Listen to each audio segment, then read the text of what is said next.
Welcome to the Cooking Odyssey. On today's show, I will be making for you tigaña, seared pork with a bit of honey and thyme. Then I'll follow that up with a warm salad made with siglino, smoked pork in an orange vinaigrette. And we'll finish it off with a lovely dessert made of phyllo pastry, nuts, and dried fruit. But in the meantime, let's go back to Greece and discover the place that inspired today's recipes.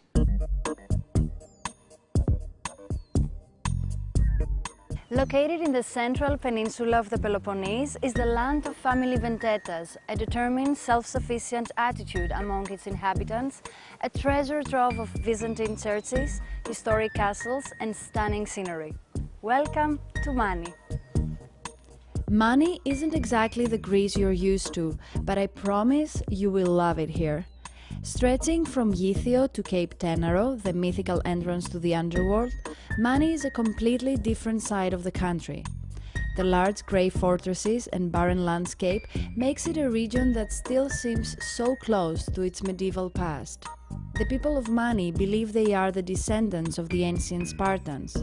For as long as anyone can remember, the Maniates have been defined as the fiercest of warriors and the cleverest of merchants. The most renowned village in Mani is the village of Vathia, a small medieval village with fortress-like towers. Built on the top of a hill, Vathia has stone-built houses dating from the 18th and 19th centuries and are grouped in dense clusters with a church and a military tower. Known mainly for its breathtaking views and the wild flowers that grow in the spring that cover the nearby hills, Vathia has become a tourist attraction. But I was told to also visit the Cape of Tenaro, which is known as the gate to Athis because of its eerie quietness.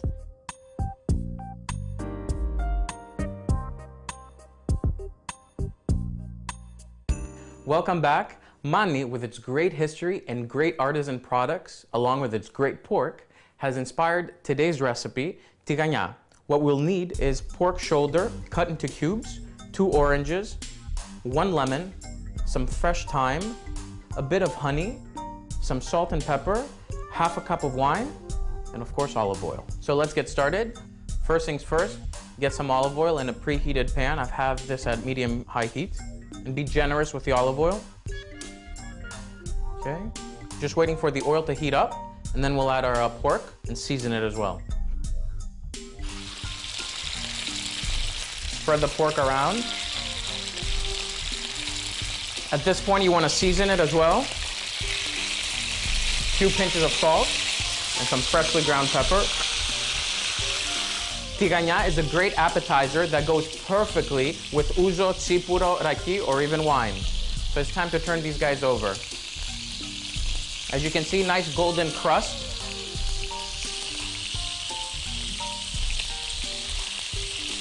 And for the folks back at home who don't eat pork, a great substitution for this recipe is lamb, of course. And it's time to deglaze the bottom of the pan with our white wine. And let the alcohol cook off for 1 to 2 minutes. The next step is to add the rest of our ingredients. I have here 2 oranges. We're gonna get the zest from one of these guys. And anytime you zest an orange or a lemon, you just wanna lightly zest it with a grater. Otherwise, if you go too much, it gets bitter. And now we'll get our 2 oranges and get the juice out of them. And it's okay if some of the orange pulp comes out. Let's balance out the orange with our lemon.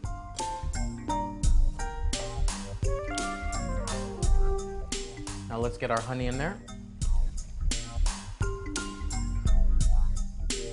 Let's give it a nice mix.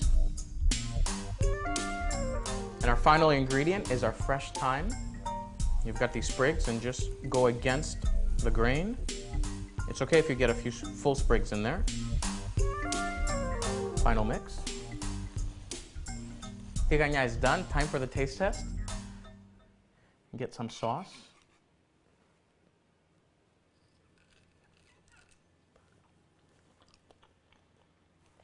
Delicious.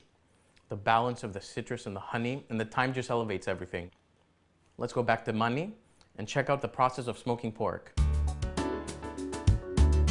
After seeing Cape Tenaro, I was on my way to meet Michalis, the local butcher who was going to show me how to make the famous smoked pork of Mani called singlino. To start, he takes a piece of pork and makes small incisions in it. Then the pork is covered in sea salt and cures for 24 hours. The pork then needs to be smoked. Michalis starts a fire in an oven outside and hangs the pork away from the flame. But the most important thing is to make sure that while the pork is being smoked, wild herbs should be burned as well, infusing their aroma into the pork. Smoked pork of Mani, delicious! With its natural port, picturesque fishing village and medieval houses lining the shore, Gerolimenas is one of the prettier villages in Mani. In the past, this was one of the most important commercial ports of Mani. But today it has become a tourist village with beautiful and historically filled accommodations. I sat down with the owner of the Kirime Hotel, Alexandros Kirimis, to talk about the history of the hotel and of Mani. First things first, I wanted to know why the hotel was named after Alexandros' family. He told me the reason was twofold.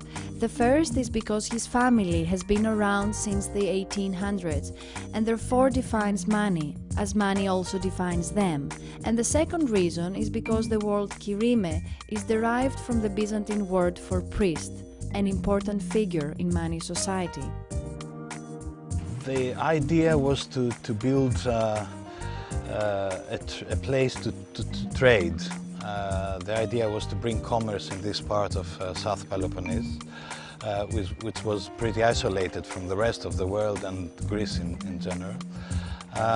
The idea was to build a shop along with several warehouses to stock all the goods and to bring the boats with goods from all over Greece in South Peloponnese. So your grandfather was using this building as a commercial building? Yes, that's right, that's right. The boats used to come to Gerolimenas, bringing goods that the society here and the people needed, from tools, medicine, fabrics, and also it was a place for the boats to rest, the crew to rest, and also add products from the local society here, like olive oil and smoked pork and live quails, and export them to the Western Europe. While I had walked around the hotel that day, I had stumbled across some interesting artifacts and receipts from the 1700s. Alexandros told me they were all commercial documents for orders of olive oil and the thousands of quails they exported every month to Versailles in France. Being a historic building itself, since we made the decision to build a hotel, to convert it to a hotel, we have decided to be part of the others, which represents a number of historic buildings, hotels in Greece. It's a building which is connected with the history of Mani, not only the commercial history of the place, but also with the political history. And of course, while all the history and beauty of the hotel was quite unmistakable, I had to ask about the food and the local products. We have created a menu which is based in a lot of local products, organic products are produced from small producers in Mani.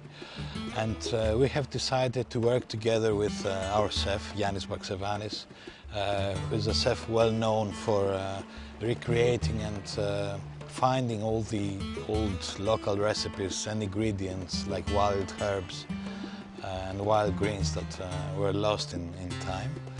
After telling me all about Chef Baksevanis and about his amazing cooking skills, Alexandros promised to introduce me to the chef. I'm here with Chef Yanni Paxevanis, and I'm very excited because he's going to teach me a very unique recipe, which is smoked ham of mani with chickpeas and trachana crust. Chef Paxevanis starts by putting a piece of smoked pork into a large pot. He then adds 1 orange, cut it in half, and fills the pot with water. With the addition of bay leaves and allspice, he lets it cook for an hour. The chickpeas have been soaking overnight and are added to a pot, brought to a boil and cooked until tender. As we waited for the chickpeas to cook, Chef chopped dandelion greens, dill, onion, leek, lemon verbena and sautéed them all together. The chef also gave me a pointer that I will impart onto you. If it's hard for you to find dandelion greens, fresh spinach will work just as well. Chef Paxevanis said we'll need a little broth from the smoked pork into our vegetables and seasons with salt and pepper. Now for the crust we need trachana, a type of dried food made of fermented milk and grain. To the trachana, Chef added warm water and 1 egg, as well as some salt, pepper and crumbled feta cheese, and mixed well. In a clay pot, Chef Paxevanis puts the chickpeas on the bottom, then cuts a few pieces of cured pork and layers it on top of the chickpeas. Then he adds some horta or greens and a little crumbled feta, then another layer of chickpeas and then the trachana crust. He pops it into the oven at 350 degrees for an hour and it'll come out perfect. Welcome back. As I promised earlier, I would be making for you a warm salad with siglino, smoked pork from Mani. However, in this recipe, we'll be using smoked pancetta, which for most folks in the US is more easily accessible. For our ingredients today, we will need some arugula, spinach, chickpeas, smoked pancetta that I've chopped into cubes, and we'll make a nice vinaigrette as well by using olive oil, balsamico, some Dijon mustard, orange, and a bit of salt and pepper. And we'll top off our salad with trachana, which is a very Greek traditional food, which in essence is a sun-dried sourdough that has been cracked. So let's start. Let's just add a little olive oil to the pan. Next up, let's get our pancetta in there.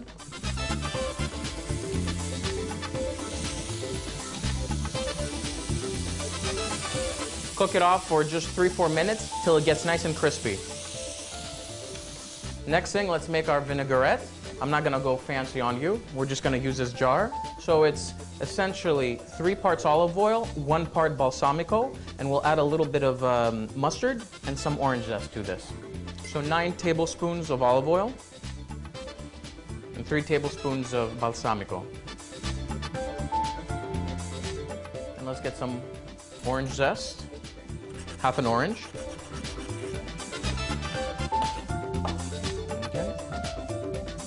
Get that in there and add just a half teaspoon of Dijon mustard.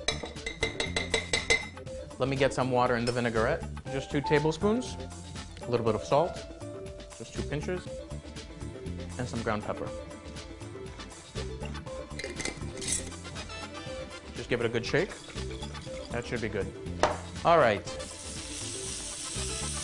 Our pancetta is beautifully crispy. Let's get our spinach. 3 handfuls. Let's just get the pan off the heat, mix our spinach with our pancetta, okay? And let's get our chickpeas in there. Let's give it a mix. And I think we're ready to plate. We don't necessarily want all the spinach to wilt. Incredibly simple, but very beautiful dish. Freshly ground pepper. Just a bit of arugula on the top. Let's get our vinaigrettes on there. Drizzle it over and around. And let's top this guy with some trachana. It gives it a very nice texture in the end. So delicious. Robust flavors. I love it. Let's go back to Mani. Areopolis, the capital of the region, is named after Ares, the ancient Greek god of war. The town itself is of great importance to Greece. It was here that the War of Independence from Turkey began. On March 17, 1821, a flag was raised and people sworn under the motto, "Victory or Death." Today, the main square, not the towers, is the center of life. Areopolis and its narrow alleys and cobblestone streets is a photographer's dream. And being a historic town, there are many places worth visiting. The revamped square, with a number of new bars and cafes lining the streets, have by no means taken away the feeling of Areopolis and its historical importance. While I'd like to call Evmelia a hotel, I can't. Paradise? Perhaps. An organic farm? Absolutely. Sitting on a little more than 49 acres, Hotel Evmelia is something very special. Fragiskos Karelas is the man behind the vision of Evmelia, a name he picked because it means a nice melody. You can hear the birds, the animals, and the sounds of two people walking around on the land. There is a lot to do here on the farm, but it all leads in the same direction: self-fulfillment and growth. Well, we want the guests to be able to choose what they want. They can join us in our organic farming, pick vegetables in the morning with us. They can enjoy or relax, they can join some of our seminars that we do. We do yoga, retreats, we do meditation, wine making, olive picking. So it's a variety depending what each person feels that they need to take from here and to use it as a tool when they return back home, to have energy. As we walked and talked, I stumbled across some large cans in the ground. Fragiskos told me that it's a natural waste management system used to recycle the water on the premises and to create compost for the trees. And Fragiskos is very serious about creating a self-sufficient farm. On the premises are chickens that produce organic eggs, geese, turkeys, and some sheep. As the day was coming to a close, I was feeling inspired by Fragiskos' vision. He invited me to try some of the products he produces on the farm, and I couldn't resist. What's the idea behind the products? The idea is to create products that are, we do it with a lot of love. We want to somebody who receives our olive oil to feel that we did it, with care, and we do care for them. We're not just doing it to sell something, but we deeply care for their health, and we want them to feel this love in all of our products. I asked where I could find the products that I tasted and that were absolutely amazing. He told me I could find them at gourmet stores around the States and high-end restaurants. Evmelia also provides grape marmalade, eggplant pâté, and tomato sauce. All of their products can be found on evmelia.com. Fragiskos makes it a point to make everyone feel like family here at the farm. He invited the crew and the people at the farm to eat some chicken soup and other delicious foods. Eating organic never tasted so good. Welcome back. It's dessert time. Let's make a baklava, but a slight deviation from the classic recipe. So, for this recipe, we will need 2 apples, some dried fruit, including pitted dates, prunes, apricots, some raisins, a handful of walnuts, some butter, 2 cinnamon sticks, powdered sugar, regular sugar, and filo pastry. So let's start. Got this pan over medium heat. Let's get some butter in there. As the butter melts, I already chopped my 2 apples and I had them in water and a little lemon juice. Let me just strain them. Just add those in. And 2 cinnamon sticks.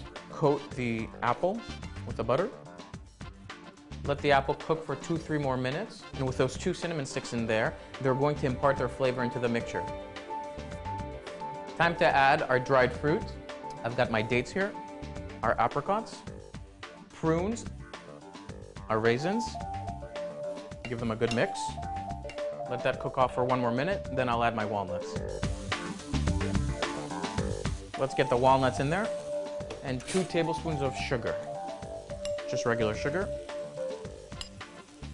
And right now this is all caramelizing. All the beautiful, wonderful, robust flavors are coming out. And our mixture is done. Let's take it off the heat. Let me show you now how to prep the phyllo pastry sheets.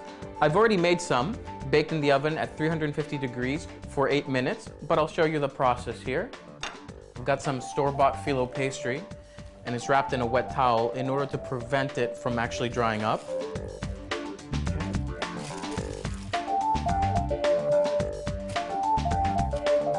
Let's butter our baking tray. So we'll add 4 sheets of phyllo to the baking tray. Just a bit of butter to the top of this layer. Second layer, right on top. And again, carefully butter it. Sugar. Third layer. A little bit of sugar. And our final layer. I've already preheated the oven to 350 degrees.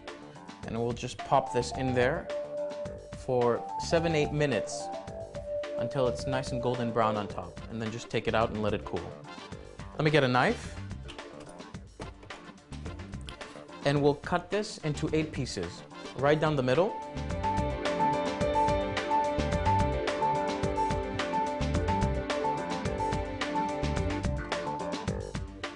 Great. So let's get this in the oven, 350 degrees, 7-8 minutes until it's golden brown. So my mixture has cooled down, and let's start the assembly process. I've got the already baked phyllo sheets, and we'll have 1 layer at the bottom. We get a good spoonful of the mixture and lay it right in the middle. Take another layer of phyllo right on top.